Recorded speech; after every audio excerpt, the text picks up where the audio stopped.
Welcome to the RNL, the Revolution Nothing Less show. Today is Thursday, July 10th, 2025. This is our 256th episode. My name is Sunsara Taylor, and I'm very pleased to be joined by Michelle Xai. Welcome, Michelle. Hi, Sunsara. I'm very excited to be here in studio with you, and welcome to you watching at home. This is the Revolution Nothing Less show. This show is about a real revolution to emancipate all of humanity, and we base ourselves on the new communism developed by the revolutionary leader Bob Avakian. So Bob Avakian started this week by releasing two powerful new social media messages at Bob Avakian Official on all platforms. And message number 125, I just want to read the title. We wanted to start here in today's episode. He says, "Not the courts and not the Democratic Party. Decent people mobilizing massively and relentlessly are the force that must be relied on to defeat Trump MAGA fascism." And I want to underline that word, defeat. Not just raise your objections, but actually defeat this fascism. And Bob Avakian starts this social media by invoking the famous words of Mario Savio from the free speech movement back in Berkeley, California in the 1960s, a movement that Bob Avakian was part of. We want to start where Bob Avakian starts. To echo the moving words of Mario Savio, ringing down through the decades since the free speech movement at UC Berkeley in the 1960s, the machinery of the Trump fascist regime must be prevented from functioning until this regime is removed from power. There's a time when the operation of the machine becomes so odious, makes you so sick at heart that you can't take part. You can't even passively take part. And you've got to put your bodies upon the gears and upon the wheels, upon the levers, upon all the apparatus, and you've got to make it stop. And you've got to indicate to the people who run it, to the people who own it, that unless you're free, the machine will be prevented from working at all. All right, so that is a powerful quote from Mario Savio, and I think it's important, and it's righteous and on time that Bob Avakian cites this and invokes this. I mean, if that was true then, think about it. Is the operation of the machine odious enough to you now? When the president of the United States is bragging about building a concentration camp, giving it a cute nickname, Alligator Alcatraz, in the middle of a swamp, where he is rounding up, disappearing, overwhelmingly nonviolent immigrants who've been living in this country, in the interior of this country, many of them for decades, kidnapping them off the streets, disappearing them, throwing them into this camp, and then laughing and bragging about the fact that they, if they try to escape, they'll be eaten by alligators. Is that odious enough to you? Is it odious enough that they're selling merch? That Trump's fascist MAGA base is bragging about this, laughing about it, wearing it on hats and T-shirts? Yeah, I just saw a headline this morning on the news about how the people that are being held in these detention centers are being fed food with worms in it. Think about how dehumanizing and how disgusting these sick motherfuckers that are running this show are. And on top of that, here you have this fascist, big, ugly fascist bill that just got passed. That on top of all of the terror, right, that we have seen of what they are coming down on our immigrant brothers and sisters, they just gave more funds to them. They have now ICE has more funding than Israel. Now ICE has more funding than the Brazilian military. This is, and Tom Homan has publicly said, you've seen all of the things that we've done to immigrants. Now it's going to get a lot worse. Is this odious enough for you? Yeah, and speaking of this big blood-soaked fascist bill, they're going to throw 17 million people off their health care. People are going to die. Severely disabled people are going to die. They're going to even further gut women's access to reproductive care, abortion, birth control, especially in rural areas. So more women are going to be enslaved by forced motherhood. More women are going to die from botched miscarriages. And meanwhile, the Secretary of Agriculture came out and said, no, we're not going to spare agricultural workers from these mass ICE raids. We don't need to. There are 34 million able-bodied adult Medicaid recipients that we're going to go and put in the fields. This is some sick shit. Is this odious enough for you, taking disabled people off Medicaid and shoving them into the hot sun to slave in the fields while disappearing and rounding up and terrorizing whole peoples? Is this odious enough for you? Or you want to wait for greater atrocities? Because they're coming.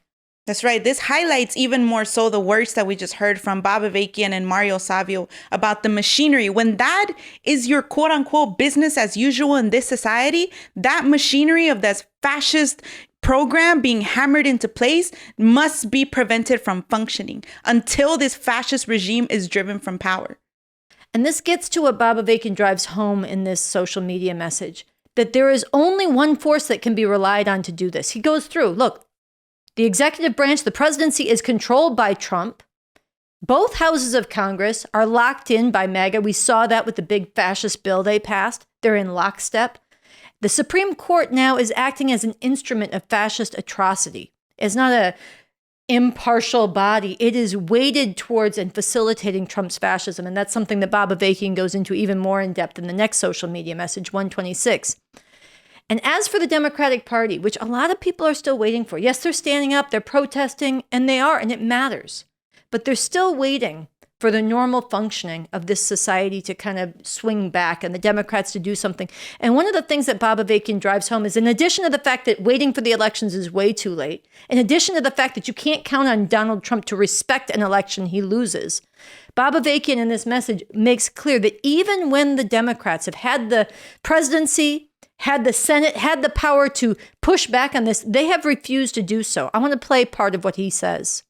It is important to note how the Democratic Party leadership has refused to act in meaningful ways to oppose the fascists, particularly with regard to the crucial role of the Supreme Court.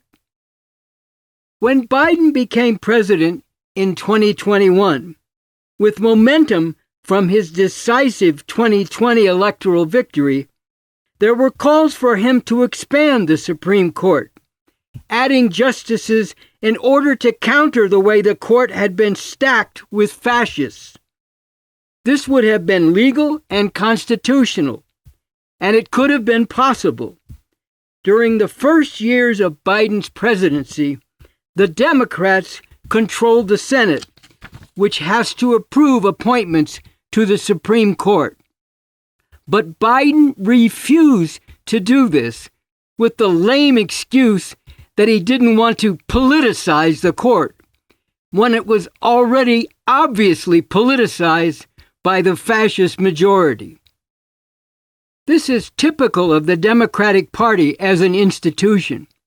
In its determination to maintain the orderly functioning and traditional norms of this system, it has repeatedly aided and facilitated the fascists, who are trampling on those traditional norms in order to rule through an open dictatorship of lawless tyranny and terror.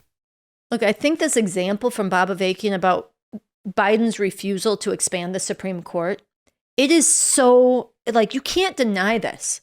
There were powerful calls, mass calls, when the Supreme Court was packed with fascists because Donald Trump illegitimately did that. It would have been completely legal and legitimate for Biden to expand the court. A lot of people were calling on him to do it. And because he didn't, because he refused, you have a Supreme Court that gutted women's right to abortion. You have a Supreme Court that said Donald Trump has immunity from breaking the law as long as he claims it's within his presidential powers. You have a Supreme Court that last week gave Trump the right to shred the Constitution and not be stopped by lower federal courts on a nationwide basis. This is an absolute atrocity, and it could have been prevented, but the Democrats didn't, and they won't. Because why? Exactly like he says, because they are more wed to the stability of their system, the smooth functioning of their system, and relying on the institutions of the system, even as the fascists are shredding and remaking those institutions. And so people have to wake up and stop waiting for these Democrats and stop hoping. Yes, individuals among them may play a role, may speak out, but as an institution, they are not going to wage the fight that needs to be waged. It is up to the people. Only the people in their massive numbers can be relied on to defeat this fascism. Yeah, I mean, just being down on the ground with some of these people, about being out in the streets, I've run into this, people that see our slogan, the Trump fascist regime must go now. And they say, well, I like it. It's good sentiment, but it's not really going to happen, And really, like, what they're arguing for is waiting till 2026 and 2028, They don't think it's possible for us to do this. But think about, like, what we've just witnessed, like, not that long ago, like last month, like a few weeks back, People very courageously, in the face of these masked thugs that are literally violating people's rights, just kidnapping people off of the streets, people not backing down in the face of that. People pouring out on June 14th after, all of this, came to light, and you're seeing this all over, right? People courageously, like, standing up in the face of that. This actually shows you the potential. So that argument that we can't do this is, like, completely disqualified, because people have shown the potential of how we can actually do this. So take that potential, and we actually have to take it to another level. We actually have to call forward those millions in sustained protest to bring that machinery of this fascist regime to a halt. And this is what Bob Avakian drives home at the conclusion of his message 125. Let's listen. Ongoing protests and powerful mobilizations all over the country have been very important, and they show the potential for what must be done. But all this must make a leap soon to become a massive popular uprising, determined to actually defeat this fascist regime, uniting around the urgent demand: the Trump fascist regime must go now. This means no business as usual. It means protest and resistance building day after day, nonviolent but sustained and relentless, responding to repression by the fascist regime with even greater outpourings of resistance, uniting all who can be united in continually growing numbers, motivated by the necessary sense of urgency, aiming to create a profound political crisis and major shifts and realignments throughout society, including in the dominant institutions of power, so that this illegitimate fascist regime cannot function and is actually removed. Mass resistance, nonviolent but relentless and massive and growing, so powerful that this illegitimate fascist regime cannot function and cannot remain in power. That needs to be the North Star that the millions who don't like what's happening, that's what they need to grab a hold of and fight to make real. And I want to say here that Bob Avakian is providing extraordinary leadership that millions need right now urgently. He's looking at this horror that is like this fast-moving nightmare coming at humanity, accelerating by the day, destroying lives and preparing the ground for much worse. And he's looking at the potential among the people who have, as you said, stepped forward in their millions again and again, but who are not yet setting their sights where they need to be set. And he's saying, here, this is where we need to go. This is how it gets done. This is how we can unseat this fascist regime and pivot history in a different direction. And there is no one else who is providing this kind of leadership with this kind of clarity and insight besides Bob Avakian. And we look back at things like Nazi Germany and wonder how people could have gone along with that. And we should learn the lessons. But one of the things is nobody had the kind of leadership Bob Avakian is providing for today. And we need to take this, we need to spread it, we need to act on it. And I want to point people to his next message too, which we're not going to get into today, but you should go and listen to at Bob Avakian Official, where he gets into, quote, more on why only the sustained, determined action of decent people can be relied on to defeat and remove the Trump fascist regime. And in this one, he really goes after the character of the Supreme Court as an instrument at this point of fascist atrocity. That's right. So now we want to go to some footage from Refuse Fascism taking this responsibility to bring forward the necessary struggle to defeat this fascism. And this past week, Refuse Fascism called for a week of action, right? And culminating on July 4th in Washington, D.C. and in L.A. In the name of humanity, we declare our independence from Trump's fascist America. Trump must go now. So we're going to start with going to Washington, D.C.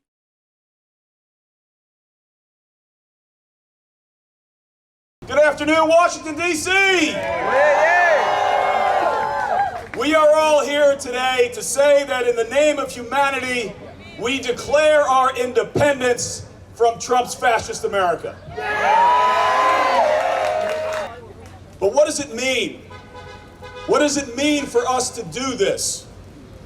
What we are saying today, in the same way that the signers of the Declaration of Independence said on July 4th, 1776, is that this government does not represent us, and we are declaring our independence from it. This government does not represent us because Trump and his regime are fascists. And we, you and I, and everyone who agrees with us, are not fascists. Rather, we are citizens of the United States of America. We hold on to and are willing to fight for the highest ideals of our Constitution. And most importantly, and most basically, we are human beings. And we stand with all humanity. And we are committed to defending the dignity and worth of every person in our nation and around the world. These are heavy words, because these are heavy times.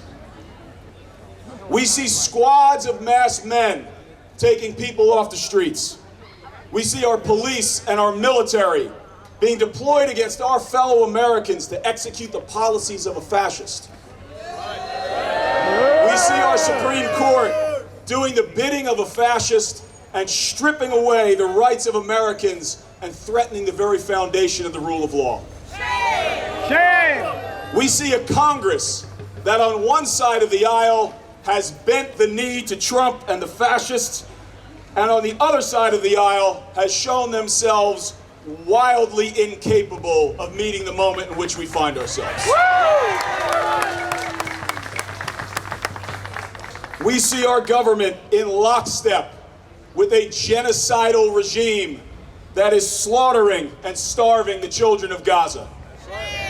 And today, we are about to see a bill signed into law that will devastate the poor, the working class, and the middle class, while it wildly enriches the 1%, the oligarchs, and the transnational corporations. A bill that will provide the funding to build infrastructure for concentration camps here in the United States. A bill that will strip away fundamental protections for our fellow citizens, like their health care and food security. What we in the Refuse Fascism movement are asking you to do is to stand up, to join us, and to fight. To join us in a massive grassroots movement of nonviolent resistance. This can and must take a number of forms.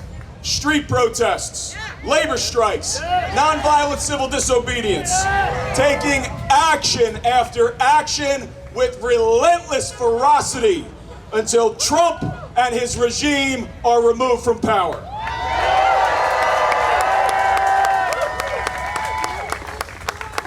I see many people, particularly current elected officials, who are talking about messaging tactics and how to win elections in 2026. What we are saying is that if we do not act now to remove Trump from power and the consolidation of power that we're seeing under his fascist regime, there will not be free and fair elections in 2026. Right. We gotta remember that these fascists are trying to take the country back to its origins, when slaveholders signed the Declaration of Independence. and slaveholders signed the Constitution.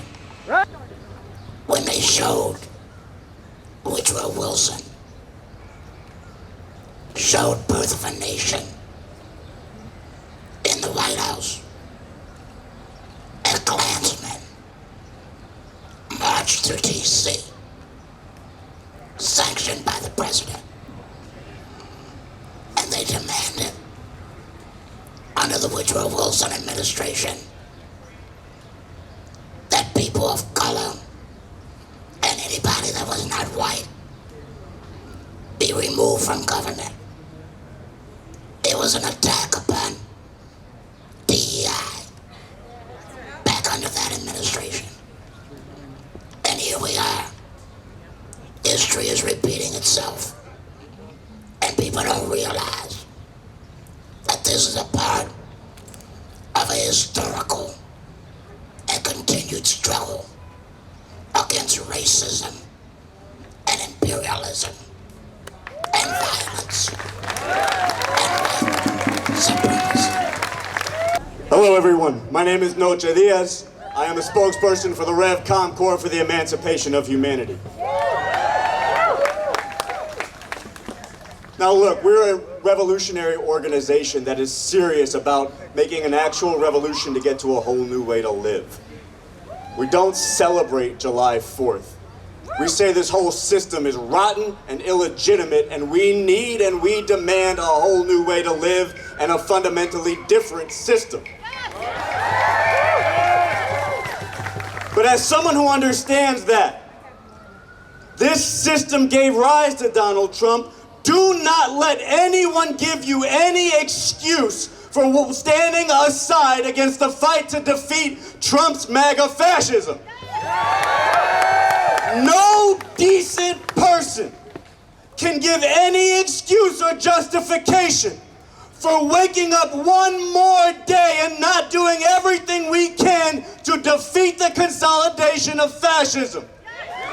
No decent person should wake up one more day and accept that the streets are being flooded with masked, armed, militarized thugs systematically violating the law and due process of law to round people up who are brown and from a different country and put them in prisons with no due process, which makes them concentration camps. No decent person should be allowed to talk about opposing oppression, injustice, tyranny, exploitation, without talking about how we face the immediate, existential, urgent threat of a genocidal racist pumped up with a cave-dwelling machismo, with a virulent hatred for women, LGBT people, on a rampage to deny the science of medicine, the science of climate change, who waves nuclear weapons and threatens to bully the whole world. Nobody can stand aside with the fight to stop that in the name of humanity. Anyone who tells you to prepare and divert the protests into getting ready for the next election, ask them, what have you allowed yourself to become? What are you allowing yourself to be turned into? As the Supreme Court gives this fascist dictator unchecked power, as he prepares to announce that this is his America, his military, and his future. This is why we come together today, as everyone has said, to declare our independence from Trump's fascist America. We come here together today to say no! No! In the name of humanity! In the name of humanity! We refuse to accept! A fascist America! Trump must go now! Trump must go now! Trump must go now! Trump must go now! And let me just challenge you with this. Our vision of freedom Our vision of a world with rights and equalities should not be determined and limited by what was conceived of by actual slave owners. In the RevCom Corps, we follow Bob Avakian, who's the architect of a new communism, yes, communism, and the architect of a constitution with a vision of rights and freedoms far beyond what could be imagined under this system. And don't let them tell you about how communism is just scary dictatorial madness, because that's what America is right now throughout its history, and which is threatening the existence of humanity. So to end, I challenge everybody who has the heart to fight for something worth fighting for, who has the head to look past the brainwash of American chauvinism, who doesn't care if people criticize you for refusing to accept the lie that this is the best of all possible worlds. And those who want to work with people just like you and nothing like you, who want to share the common cause of emancipating humanity, join with the RevCom Corps for the emancipation of humanity. Our leader, Bob Avakian, ends his New Year's statement, which you can get in this pamphlet, by saying this: "We RevComs are working tirelessly toward the goal of finally putting an end to monstrous and completely unnecessary ruin and destruction of so many people here and all over the world. And in the interests of humanity as a whole, we are willing and prepared to make the necessary sacrifices and call on others to make the necessary sacrifices to carry out the revolution that can bring about a liberating leap forward on the road to fully putting an end to all this madness and needless suffering, and bring about a world where human beings can at long last move beyond the mere struggle for individual survival, as well as the heavy weight of thousands of years of oppressive relations, and truly thrive as a world community of human beings, proceeding according to fundamental principles of cooperation and capable of being fit caretakers of the earth." So once again, we say this whole system is rotten and illegitimate, and we need and we demand a whole new way to live in a fundamentally different system. And everyone today comes together to say, in the name of humanity, we refuse to accept a fascist America. We who are the movement for freedom stand in solidarity, declaring our independence from fascism. Trump's fascism, Elon Musk's fascism, I don't care whose name fascism, fascism, period. We declare our independence today, tomorrow, and forever. My name is Ralph. I am a 20-year Navy veteran retired. 15 years federal government retired. That is over half my life. And this fascist regime must go.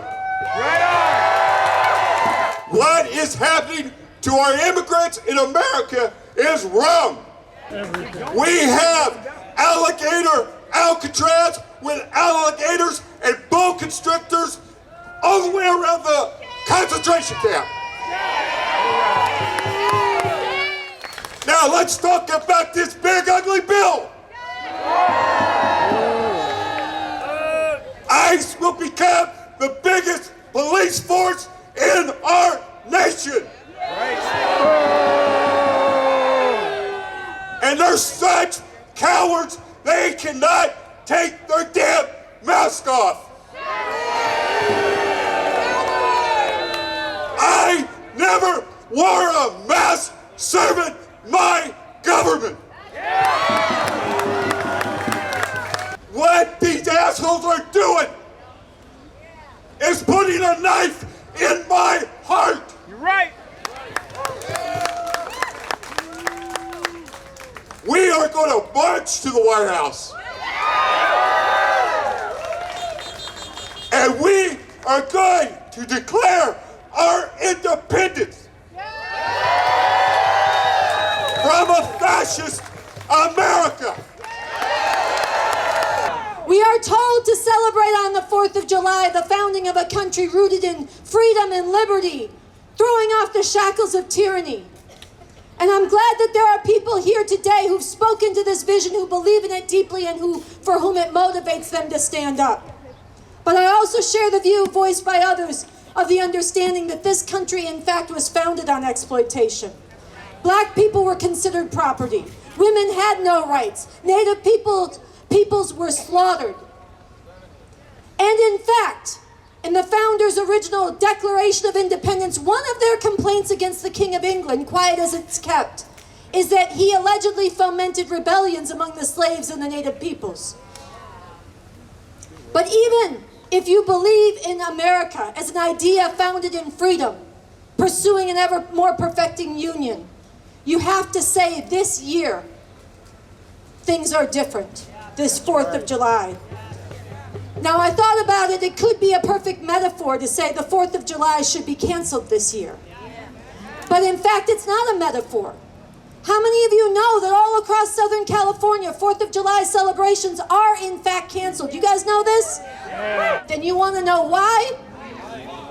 Because these are immigrant communities.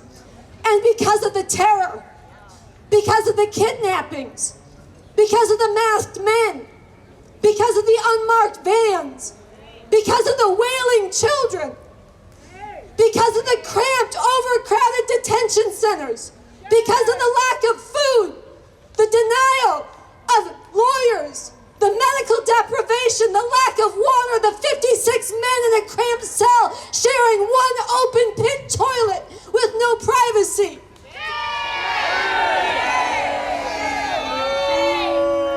This is why the 4th of July has literally been canceled. People are terrified to leave their homes. The streets of bustling immigrant communities are silent. And it's not just in Los Angeles. It's happening in the shadows all across this country. We know about it in LA because people have stood up against it and forced us to see. But it is happening everywhere. This morning, I transcribed the words of a young girl from Mississippi. She looked to me like maybe 10 years old, and she was wiping away tears as furiously as she could with both her hands as she spoke. She said, "I want my dad." She said, "The Hispanic people are not doing nothing bad. Please open the doors to the jail. I'm not going to have nothing. It's my first day of school for me. My dad bought me everything for me to live over here, the rent. And now I don't know what I'm going to eat. And I am so lonely right now. I need my dad to help me. He's not a criminal. Governments, please put your heart. Let my parents be free with everyone else. Please don't leave the child with this crying."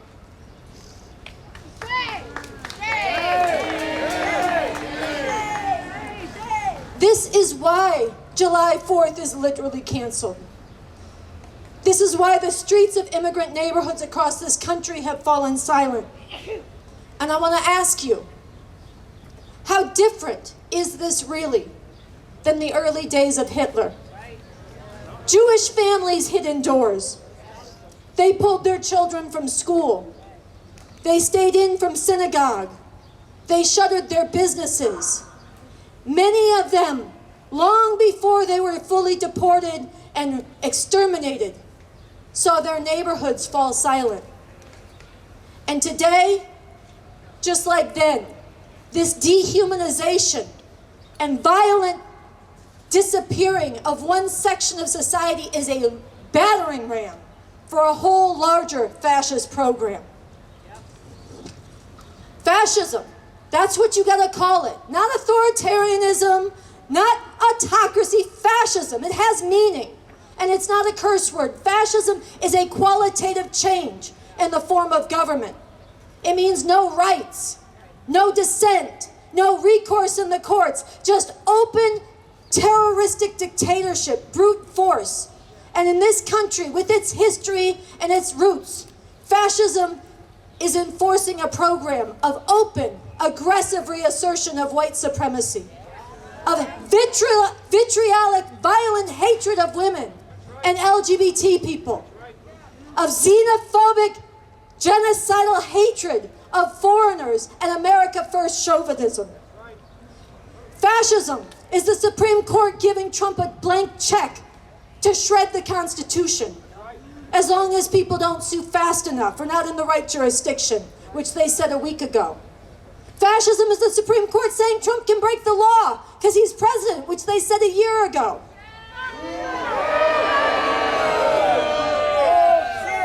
Fascism is erasing trans people and forcing women to have children against their will. Fascism is the president threatening governors, vanishing protesters, silencing students, disappearing rights. Fascism is the military occupying the streets of this country, political assassinations, illegal acts of unprovoked aggressive war. And we've seen all this and more just in the first 5 months. The lesson of history, beautiful people, the lesson of history is that fascism must be defeated before it becomes too late, before it is fully consolidated, before the space for people to stand up is shut down completely, before everybody of conscience has been rounded up or intimidated into silence. That time is now. Must go now. As they told you, my name is Sunsara Taylor, and I'm one of the co-initiators of refusefascism.org. We founded this back in 2016. Y'all can cheer for that. Refusefascism.org's mission is to unite everybody who can possibly be united from very different political perspectives and backgrounds and walks of life, to stand up together, to pour into the streets non-violently, but with determination and not stopping, growing till we become millions and create the level of profound political crisis across this country, such that Donald Trump cannot govern this country, cannot impose his fascist program, and cannot even hang on to the reins of power. This is what humanity needs from us. And so I call on every single one of you here today to join refusefascism.org. Now, I personally come to this movement as a very proud follower of the revolutionary leader Bob Avakian.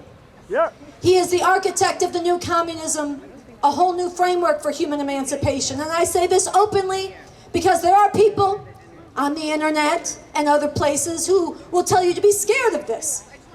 And they'll tell you this is some kind of secret hidden agenda of Refuse Fascism. No, it is not. It is an agenda that those of us in Refuse Fascism who want revolution are very open about. I am very open about it, and I'm happy to stand with people who don't share this larger agenda, because we do share the agenda of defeating fascism. Right on, there it is.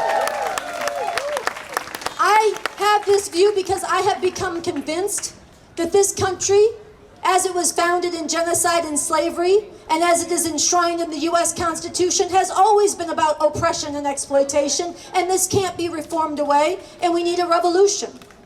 I've become convinced that we can live a whole better way, and I've read the Constitution for the new Socialist Republic in North America that Bob Avakian wrote, for a whole new way to live, a fundamentally different system where the rights of the people are guaranteed, including the most fundamental right of all, the right of the people to have the determining role in the direction of society, to join in debate and discussing the way forward, to dig up all oppression, all exploitation, all forms of enforced ignorance, not just here, but all over the world.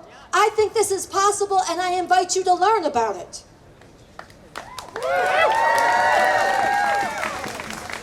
Now, I want to be clear, you don't have to agree with me to be in the Refuse Fascism movement. You don't even have to look into what I'm talking about. I hope you do. I encourage you to. But if you're going to form an opinion about it, I insist that you have the integrity to do so based on engaging what Bob Avakian actually has put forward, what we actually stand for, and not based on snark and rumor and red baiting and anti-communist slander and divide and conquer tactics, which are all too real, all too widespread, and all too useful to those who want to crush this movement. I'm sorry, Waiting for the next elections to deal with Trump MAGA fascism is like seeing a man collapse in the street of a heart attack. He's clutching at his chest, he's gasping for air, he's lying on the ground, and instead of calling an ambulance, you say, oh, there's nothing to worry about. He has a routine checkup scheduled in a year and a half. No, there's an emergency now. He needs CPR now. And right now, sisters and brothers, beautiful people, our rights, the lives of millions of immigrants, the future of humanity is in cardiac arrest. We cannot wait a year and a half. We have to act now. Think about what you've seen in Los Angeles. Now imagine if instead of dozens or hundreds of people every time ICE shows up, if it was thousands or tens of thousands. Imagine if every institution that is carrying out Trump's fascism was surrounded by truly massive numbers of people, non-violently. But this would overwhelm things. They'd be impeded from carrying out their terror. And imagine how it would deepen the divides within those institutions and strengthen those who are silent now but who hate what Trump is doing to stand up and resist themselves. And imagine how it would give backbone to even some weak-kneed politicians to start to stand up. And imagine how that would give the people more strength. And imagine how the acts of repression and violence from the regime, if people stood up and were not provoked by them, but also didn't back down, could lead more people to be outraged and inspired to join them. Imagine how this could grow, and imagine if through it all, the demand were being raised that Trump must go now. Trump must go now. Because millions were coming to understand that unless and until this regime is removed from power, it will overwhelm even the most powerful opposition. It will move on many fronts, more than we can possibly keep up with. But if we get out in the streets and demand that single unifying demand, he must go now, we can overwhelm the source. And we can change the whole direction of this country and drive him from power.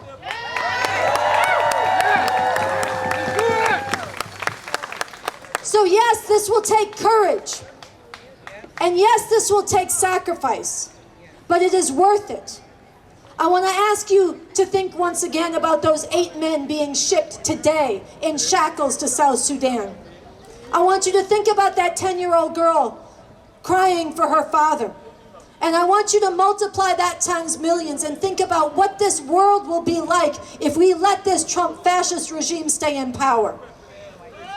And now I want you to think about the joy and the strength and the unity and the power and the hopes for the future to go even further that we could bring into being by standing up together, by rallying our friends and neighbors, by waking others up and staying in these streets and not stopping until this whole society is brought to a halt and Trump is removed.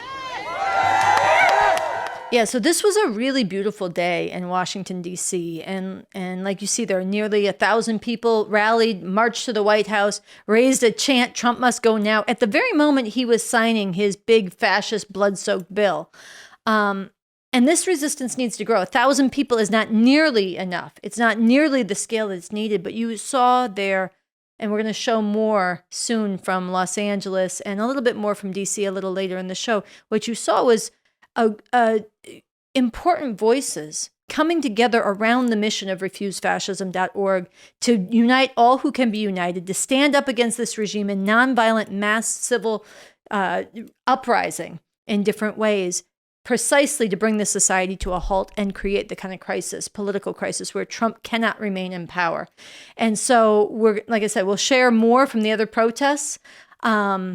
But we wanted to pull out right now one part of this that you heard from Noche Diaz, who is a leader of the RevCom Corps for the Emancipation of Humanity, which you're also a member of. Yeah. So we heard a lot of important things from the different speeches. But one thing we wanted to pull out and highlight was Noche Diaz spoke about the Constitution for the new Socialist Republic in North America.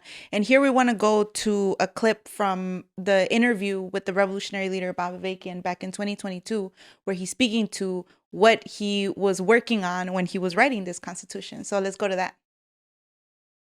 you've mentioned, and it's come up a number of times already, the Constitution for the new Socialist Republic in North America that you authored. And we wanted to ask, first of all, it's an amazing document, and there's never been anything like this before, especially at all, but especially before the seizure of power. Why did you feel it was important to write it?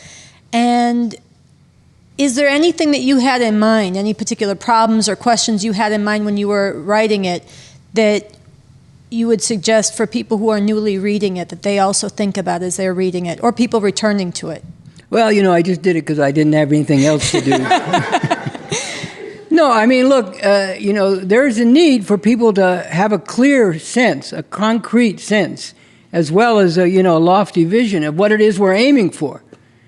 Sometimes the critics say, oh, you're always complaining about what you don't like this, you don't like that, you don't like it, but you never can say what you're for. Well, here it is concretized what we're for. I mean, first of all, even before this Constitution was written, we were very clear what we were for in broad strokes and in basic terms. But I felt there was a need, coming off of summing up a lot of experience of previous, socialist society in China and the Soviet Union before it, before, the revolutions there were overturned and capitalism was restored in the Soviet Union in the 1950s and in China in the 1970s.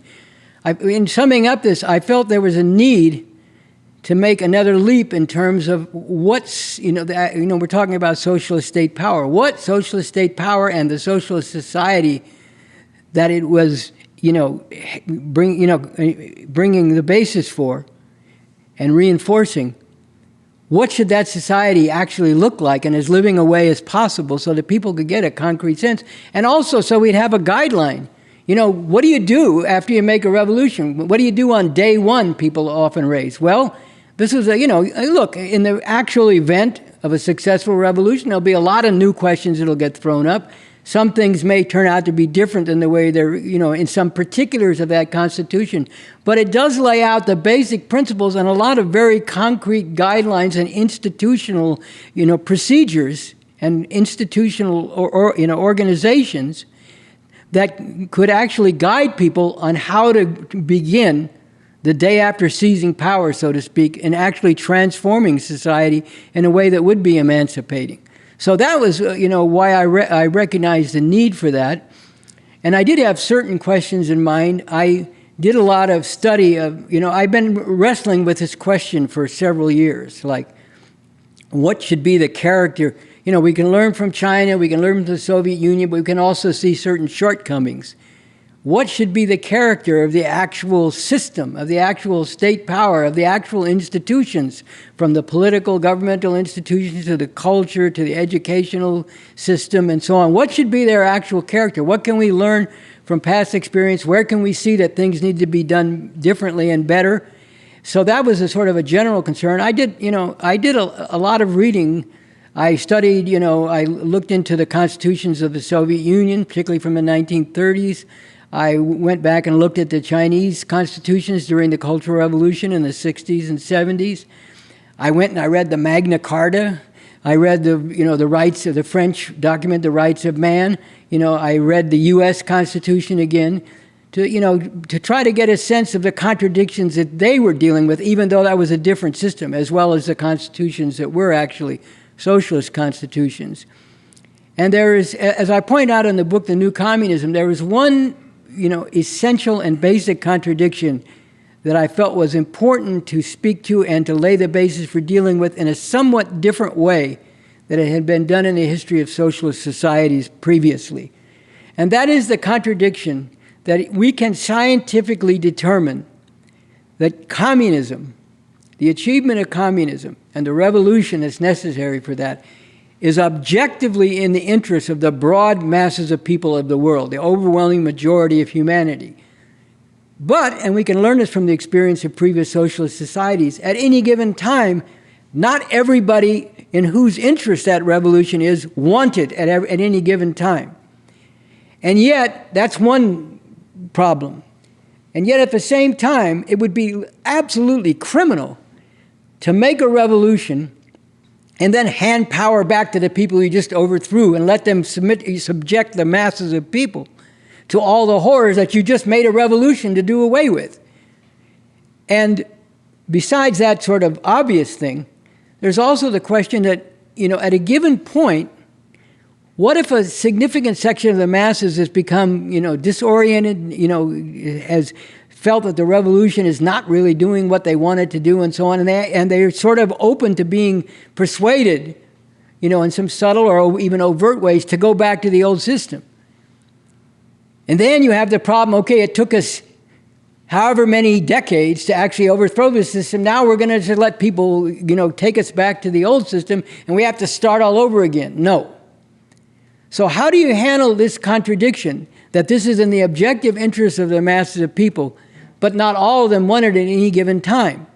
Well, you cannot handle this correctly, and it's not going to lead to a good result if you, in effect, put guns in the backs of the masses and try to force march them to communism because, quote unquote, it's in your interests. So what this Constitution is doing is providing the institutionalized means where, yes, if, say, 90% of the people wanted to go back to capitalism, they could, through the institutions of this system and its electoral processes, actually effect that. But it would take an overwhelming majority of people to do that. Meanwhile, the institutional basis provides the means for continuing on the road of socialism without having to put guns at the back of the masses, including those who become disaffected temporarily. It's like a hangover. Masses of people get swayed. We want to go back to capitalism. And then they wake up and they say, man, I got a fucking hangover. I forgot what this fucking capitalism was like. What the fuck was I thinking of? So this is a way of not having that determine things. So that the way the electoral processes are set up, it does serve to reinforce the existing system while allowing the masses to have a lot of sway in determining who their leader, a lot of voice in terms of who their actual leaders are. And it even allows for the possibility that people could vote to go back to capitalism if there were an overwhelming majority. But it provides the institutional means so that people don't suffer from that kind of hangover. But on the other hand, you're not force marching them to communism with guns at their back. So they, some of these anarchists and others say, well, this is all a sham. You, to use the old saying, you giveth with one hand and taketh away with the other. You pretend, you let the people vote, but you stack the voting so it goes the way you want it to. Well, yes. I mean, the point is that there is as long as you have a society divided into different classes, into, oppressive social relations that you're still striving to overcome, there's no such thing as pure democracy. They always talk about free and fair elections. They called the election in Iraq when they were occupying the country with their own military a free and fair election. But even when don't have guns at your back, or the police aren't coming your door and dragging you out and telling you how to vote, you're being influenced by all the institutions of society and by the underlying operation of the economic system and the prevailing social relations. You're being influenced that the only reasonable thing to do is to vote to reinforce the system. That's what happens under capitalism when people go vote. It even gets to ridiculous dimensions. I saw, Bill Maher, I saw him on TV, I was going to say that asshole, but, he has one or two points, but he's mainly just really, having a bad influence. And he's trying to convince people that Mike Pence is not so bad because the alternative is Donald Trump. And he goes into this whole thing about when you take an SAT test, at least when I took it, they used to ask you a question. They said, choose the best option out of this set of questions. And then he used that to say, you see, the way these reformists always talk, we can't make the perfect the enemy of the good. Therefore, we have to choose the least bad alternative. Well, Pence may be this and that. He's a Christian fundamentalist, blah, blah, but he's not trying to pull off a coup. And, he's trying to use the mechanisms of the system to institute a fascist theocracy, okay?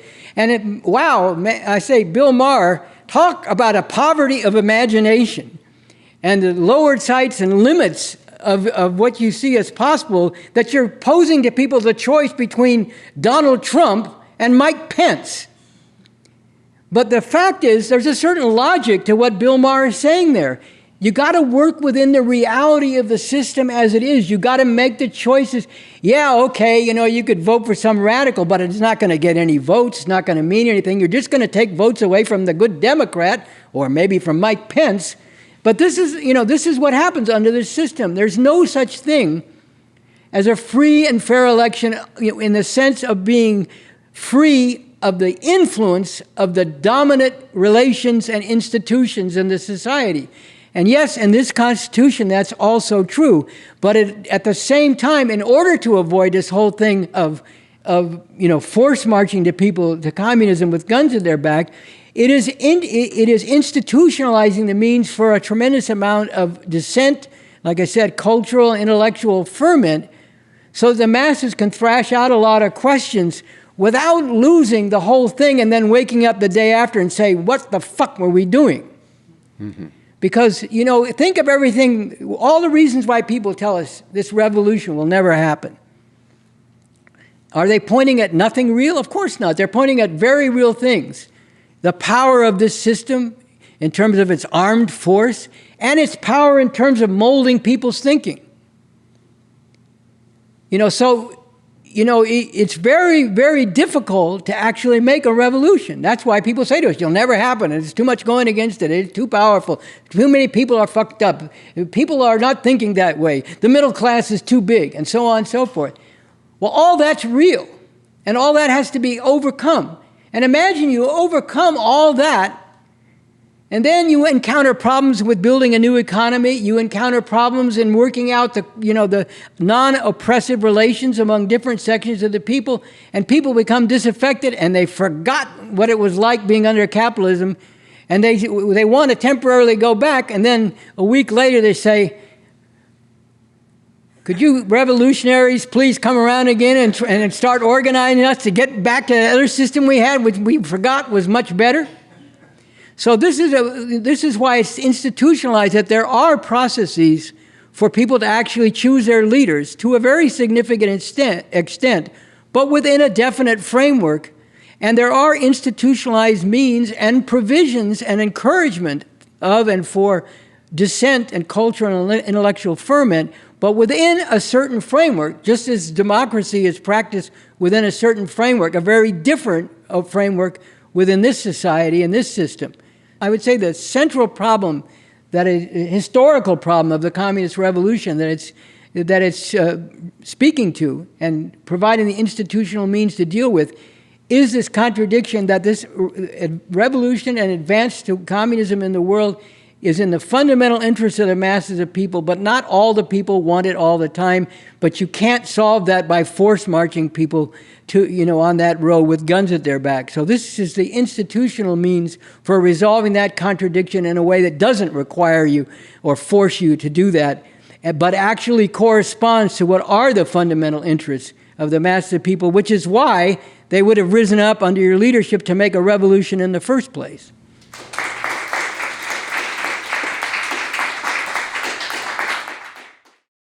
So that was a very powerful way that he goes at that question, right? You think about, these are world historic questions, right? That he's actually dedicated his life and actually came out of this with an actual constitution, for a blueprint for how we actually, very concrete, right? He says, people ask this question of what would it look like day one after the revolution? Well, there it is, like very concrete, and dealing with, I think this question of where he ended, this contradiction of, this communism and this is in the interest of humanity. How do you lead people to get to communism without force marching them there, right? That's a big deal, y'all. And at the same time as here, right now, he's giving us real-time leadership in these social media messages at Bob Avakian Official, where he's getting into, right, everything that we were discussing, earlier about how to even understand what we're confronting, right? This is somebody who has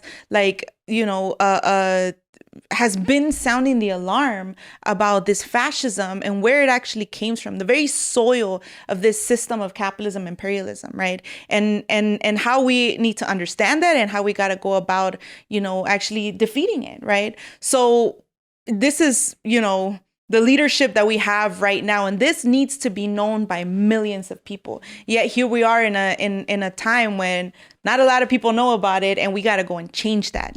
We're calling on people to donate, to get out the truth that the powers that be don't want you to know before millions of people. Yeah, so this is a fundraising campaign that is aiming to raise $30,000 to promote Bob Avakian's voice, his leadership throughout society.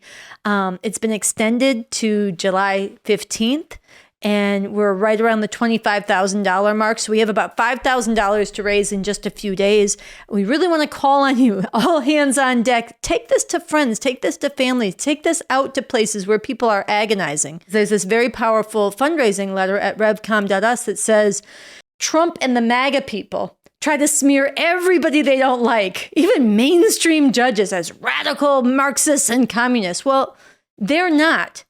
But shouldn't you and shouldn't masses of people agonizing about the future know what real communism is and what the new communism is, which really is the only living emancipatory communism in the world today, this communism that Bob Avakian has forged? So we're raising money to lift people's sights to what's possible, and to connect people to, like you said, this real-time leadership for how we can come together that Bob Avakian is providing at Bob Avakian Official to unite all who can be united to defeat the fascism that is an existential threat to humanity's future. And this is very, very urgent. And this could play a huge role because people act on what they understand. I was getting more of an appreciation about the letter that people should go and read. That's up on our website, revcom.us, that actually is written in a way that is very accessible, right? You think about some of these youth that we've been out in the streets, protesting with, right? Who are very angry, right? Who are very, courageous, right? Standing up in the face of like these masked federal thugs, right? Who are raising big questions, right? About, being in stolen land, right? The whole way that this country was built up, right? But how to make sense of all of that and actually how to get to a world beyond all forms of exploitation and oppression. This is what, when you engage this letter, you get a sense of, the leadership that we have to actually make that real, right? So there's a way that we should be looking at this letter and taking it as a tool, right? To go out and raise big funds with this, right? We should be doing, big group projects. And we should also, everywhere that we're going, we should be taking this letter. We should be working with brand new people who themselves are actually engaging these social media messages, who themselves still have a lot of questions, but are seriously engaging.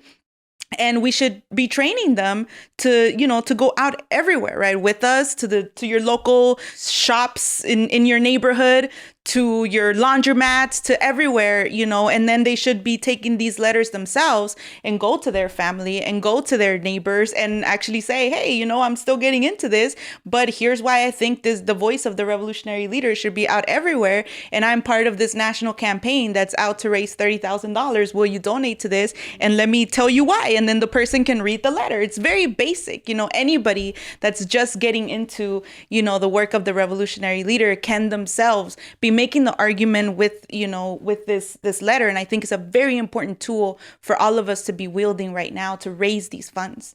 All right. So we have just a few days. We got to get to $30,000, and then we really need to go beyond by a great order of magnitude. It'll make a profound difference. So thanks to everybody who has donated already, and let's keep pushing.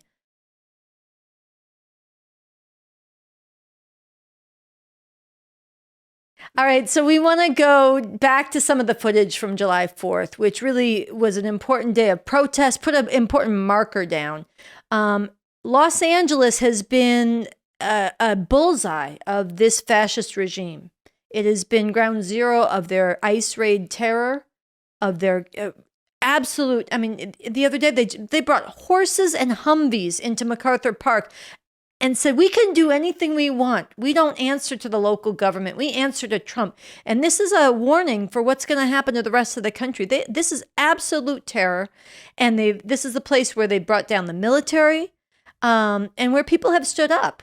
And where people have stood up and not been cowed by this. And so it was very important that on July 4th here in Los Angeles, refusefascism.org put out the call to raise the demand, Trump must go now, and to declare independence in the name of humanity from Trump's fascist America, but also to raise the demand that the U.S. military needs to get off the streets of L.A. and off the streets of this country.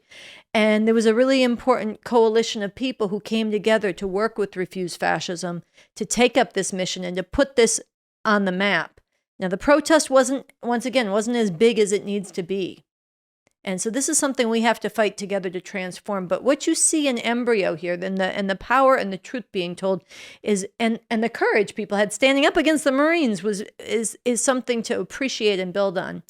What was out there, and I think it is very much what you're saying. It was the people that actually did come out, it was very important that, there was a lot going on in the streets as well, so then the people that actually stayed with the Refuse Fascism rally, they really were feeling and really were had this question of how we're going to do this, and I think through the course of the rally and the different speeches, right, where we were stopping at different places and people were speaking, right, and at the federal building, people just stopped, took a seat on the stairs, and these armed these National Guard all geared up just came out to show their force, and and then from the stage, the people that were emceeing were bringing people back to this is why, we have to be in the streets. We cannot allow these people to to intimidate us from actually speaking the truth that this is fascism and that they are moving very quickly, right? So it was very important and very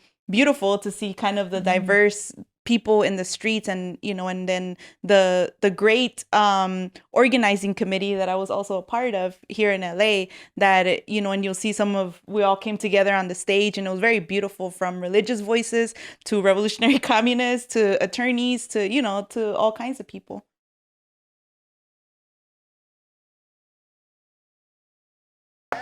And religion is a power for liberation, or at least it can be. And the people in power in this country and around the world know that it also has power to be able to deceive. It also has power to be able to crush people. And it's against that power of religion, that false religion, that we have to stand to speak about a God that truly is liberating and about a community that truly is liberating for all people. That's why I'm here today, because fascism cannot be allowed to take root in this country. And one of the casualties of fascism cannot be the churches and the synagogues and the mosques and the temples. We have to stand together for liberation. The Dred Scott decision made it clear that anyone born in the United States is a United States citizen. They want to pick and choose who's a United States citizen. That's why we're going back to before the days of the Civil War. We cannot allow that to happen. We must fight for our children, our grandchildren, and ourselves. They want to start the process of denaturalization. If you're a citizen now, it does not mean you will be a citizen tomorrow. We must unite. We must fight the fascist regime. Donald Trump must go! Hold on. These young gentlemen are Marine Corps. And I want to thank you, gentlemen, for your service, but I don't think you signed up for this.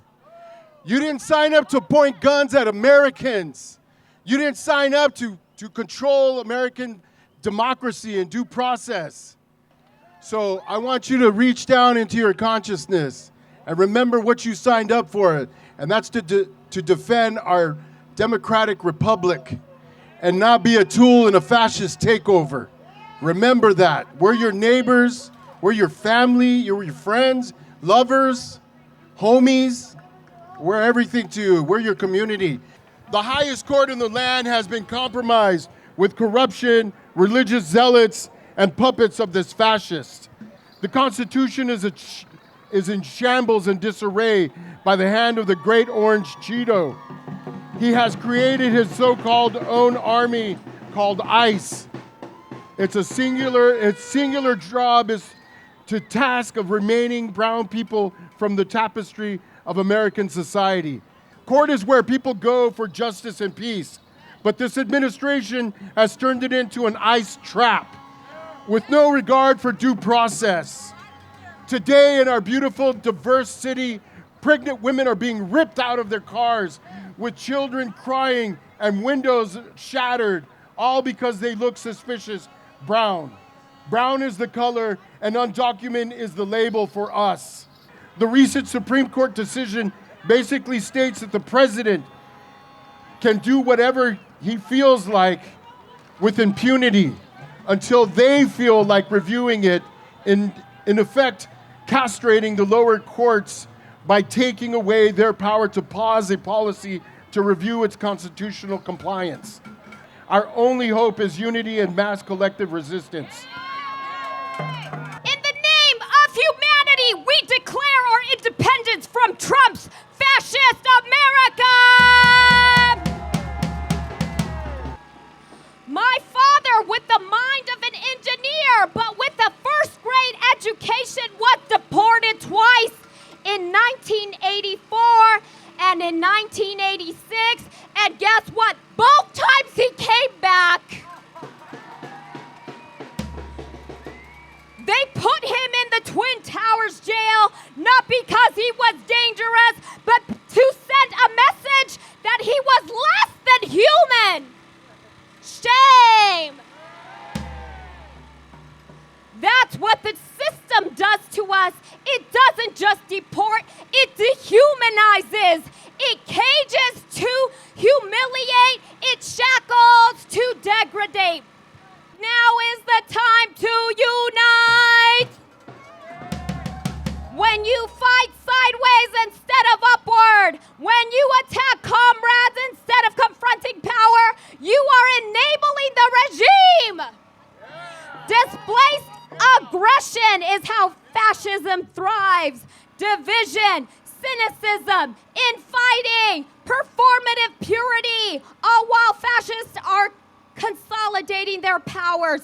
So we ask, plug into organizing committees, create your own, or join refusefascism.org. Everybody here saw that Trump's big, ugly fascist bill just got passed yesterday. Shame. That's right. But think about this. This bill gives $130 billion to fund even more vicious mass deportations. Shame. That fucking pig, Tom Homan, went publicly and said, with fucking blood dripping at his fangs, he said, "You think what we're doing is bad? Just wait." Everything that we have seen about the dehumanization of our parents, of our tios, of our primos, of our neighbors, they're saying that is nothing compared to what is gonna come when they get all of these funds that just got passed to go after this whole section of people. This is ethnic fucking cleansing, okay? Opening up this alligator Alcatraz. And Trump laughing at the idea that if immigrants escape alligator Alcatraz, that they will be, what? Shredded to pieces. That is disgusting and sick. But it tells you the intentions that Trump is trying to do now. And we gotta take him very seriously. Yes, the guy acts like a moron sometimes. And a lot of dumb ass shit comes out his mouth, but also a lot of very serious, dangerous things that he's not just promising, but that he is already putting into place. This is what we mean when we say fascism must be stopped before it becomes too late.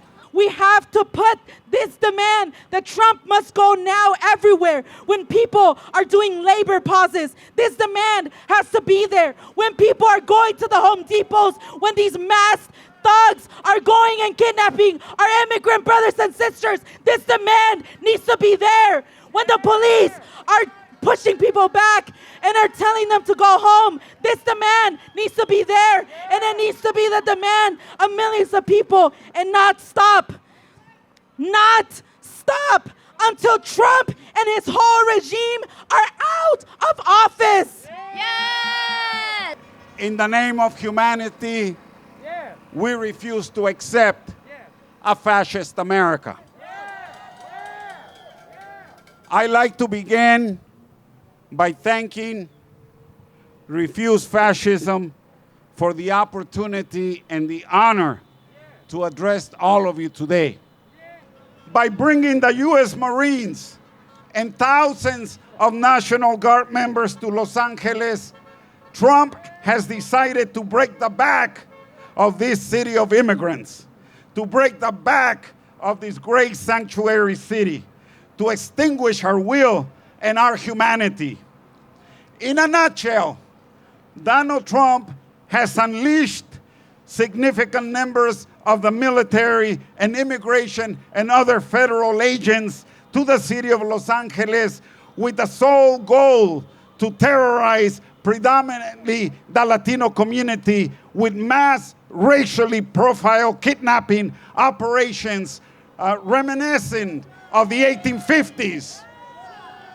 Remember the 1850s with a fugitive slave hunts, and from coast to coast, open churches, schools, and immigration courts to this ferocious pursuit of brown-skinned people. Attacked the executive fiat, attacked by executive fiat, the core constitutional right of birthright citizenship, rendering stateless the children of undocumented immigrants born to undocumented mothers in this country. Disappeared immigrants to torture prisons in El Salvador and any other third country or distant concentration camp. Ordered the single largest delegalization and denaturalization campaign of human beings in U.S. history. That is why I am here adding my voice to this important movement. And I call on all of us here today to join and get organized. We refuse fascism. We must take the rise of fascism in America extremely seriously. We must unite with this growing united front and work towards the day when we can celebrate getting rid of the Donald Trump fascist regime. I just want to give a shout out because every car that's passing by, he's like, hey, you need one of these posters. He gave it to a Greyhound bus. He's a model of what all of us have to become. We have to become organizers that put this demand before every single person in society and have them choose a side. Are you for Trump must go now? Are you against it? I have just been fortunate enough to be able to be one of those that Refuse Fascism felt was worthy to stand and speak. Go ahead. To speak to each and every one of you. I am standing before you on common ground where I believe that all of us believe that we are all human beings. Give that a hand. So my baby was targeted, was doxxed, was being cyber stalked. When we found out who these ladies were, they have a history of 4 or 5 years stalking trans athletes and bullying them out of their sports. These are humans. Trans rights are human rights. So Trump must go, and Trump must go now. You know, on the side of this bed truck, right, is a compilation of about like 48 faces that we were able to surface of people who've been kidnapped by ICE. And part of what I want to do, actually, you know, it was very difficult to find these faces. 2, we mainly found them through GoFundMe pages. And I just want to read the names, right, of some of these people. And after I read them, you guys say presente, okay? Because that's who we're out here for. Jose Ortiz. Presente. Paula Clautre. Presente. Narciso Barranco. Presente. Paul Dama. Presente. Trump is a fascist. He must be removed. Trump is a fascist. He must be removed. Trump is a fascist. He must be removed, just like a tyrant ousted by the people. He must be removed. Okay, so we want to share a little bit more from the streets, one last section of the protests that were held. And we want to zero in on a very important protest that refusefascism.org held and Speak Out in front of the African American History Museum, the Smithsonian Museum in Washington, D.C. And this was spearheaded because one of the things that has been underplayed and not recognized nearly enough in this society is the open, aggressive reassertion of genocidal white supremacy, which is a cornerstone not only of the history of this country, but of Donald Trump's fascism. And so it was very important as Trump is trying to erase the truth about what this country was founded on and how it has always treated Black people as less than human, as it is actually trying to escalate and ramp up this assault on Black people as part of its overall fascist program. It was really important that we stood on that ground and we called this out, and we want to share some of these voices with you now. Why do we celebrate Washington here, who took up arms against Britain, and not celebrate Nat Turner, who took up arms against those who enslaved his physicality? It is because they want to give us their heroes.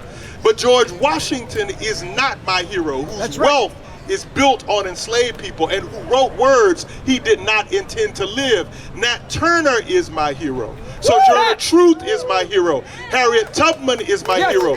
Cesar Chavez is my hero. Dorothy Day is my hero. Harvey Milk is my hero. Those human beings who believed that together we could build a space where we all thrive. We are here today to tell the truth. Trump must go. Trump must go. Trump must go. Now. Trump must go. Now. And finally, there are so many people who do what I do, who support Donald Trump's regime. I don't want to be clear with you that there can be no one who stands behind a desk in the name of one who was executed by the state, lifting up the executioner. We are on the side not of the executioner, but of those whom they seek to execute, those whom they seek to destroy. Trump is on the wrong side of history. Trump is on the wrong side of God. Trump is on the wrong side of divinity. Trump must go. Now. Trump must go. Now. Trump must go. Now. Thank you. Thank you. Trump hates Black America. Trump hates racial equality. Trump is a racist because Trump is a fascist, and fascism has 3 core ingredients on top of the dictatorship that it tries to entrench: virulent white supremacism, toxic patriarchy, misogyny, and xenophobic nationalism, and they all overlap with each other and get wrapped up in an attempt to overthrow previously normative rule of law and democracy. I taught English for 20 years in a school that's primarily a white school, not a whole lot of diversity there. So I have these kids, many of whom wear Confederate flags on their clothing, fly them on their trucks, and that sort of thing. And we're going to do Huck Finn. And, we talk about slavery. And they're like, oh, yeah, it's bad. I learned about that. I know about slavery. Oh, yeah. But then I give them a historical narrative of Charles Ball's family separation. Charles Ball was born enslaved. And he wrote about the day as a child, maybe around 11, that he was sold away from his family. And how his mother cried and screamed and fought tooth and nail as they took him away. It is no one with a heart can read this and not understand the depravity that the institution of slavery was. And my kids, they were just like, we talked about it afterward, and they're like, I just thought it meant you were poor, that you had to stay on a farm and work, that you couldn't go to college or something like that. They intellectually knew about slavery, but they didn't know what slavery was. So I was a teacher of African American art, culture, civil rights. I was fortunate enough to have classes in this building. So I believe the answers on how to deal with what's before us now in a fascist regime lies in this building. That's why Trump wants to erase Black history, Black art, and culture. He wants it defunded and he wants it erased. Now, when they do stuff like that, they say, well, we don't want children to experience things that might make them uncomfortable. Well, there's a lot about the history of this country that should not only make people uncomfortable, it should outrage them, and it should drive them to act to change it. Right. And they got real reason for what they're doing. It isn't just that Trump is a racist asshole. I mean, he is. But they need people who are prepared to carry out the horrors that this regime is going to inflict on humanity.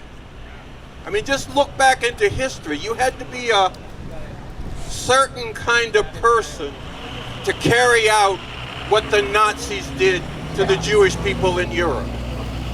But we don't have to look back in history. You frankly have to be a certain kind of person to carry out the ICE raids happening to our immigrant sisters and brothers today. Think about it. You drop into the fields, you see people picking the fruit and vegetables that end up on our tables, and you go running in there, chasing them down, beating them, dragging them out of the country, tearing apart their families and their lives. You gotta see no humanity in that. And this regime needs a lot of people, especially a lot of young people, who see no humanity in the others that the regime wants to unleash on them. So this is a serious thing that they're aiming to do, and it's a serious thing that we have to go against. I did not get even scratch the surface of what's in that building and the importance of the artifacts and the history that is in that building. But what I did see moved me to tears. I've studied Black history my whole life. I went to an predominantly Black Catholic school in Oakland, California, and we read and were taught Black history from kindergarten to 8th grade. And when I went to high school, I continued to learn and take in that knowledge. When I got to college, I took anthropology and history, but within those history courses, I took African American studies. And so I got a real taste of what happened academically in books about the journey here and everything that came after. And it still did not prepare me for seeing the shackles that are in that building. When I saw those shackles, I broke. It is so important that this history is not erased and that it's shared not just among the African American community, but all of us. This history belongs to all of us.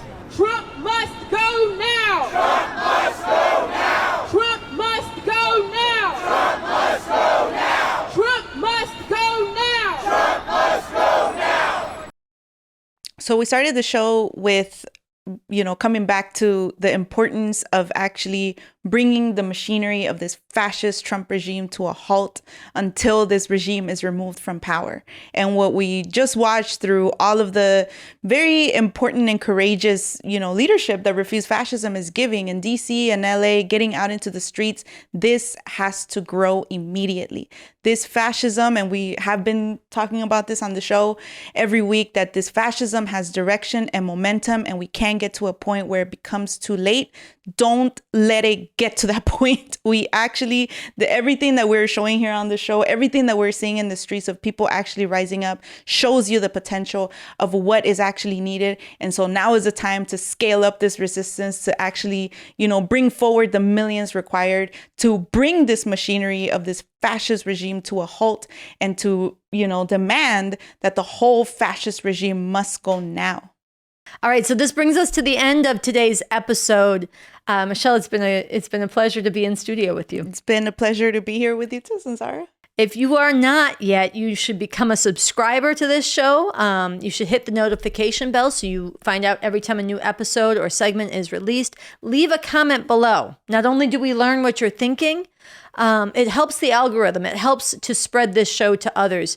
And become a Patreon. That means you're a financial supporter at patreon.com/therevcoms. You can do it for $3 a month, $12 a month, $100 a month, whatever fits your budget. But please give. This show only can survive through your support and get out to others. So thanks to the crew, and we'll see you back here next week.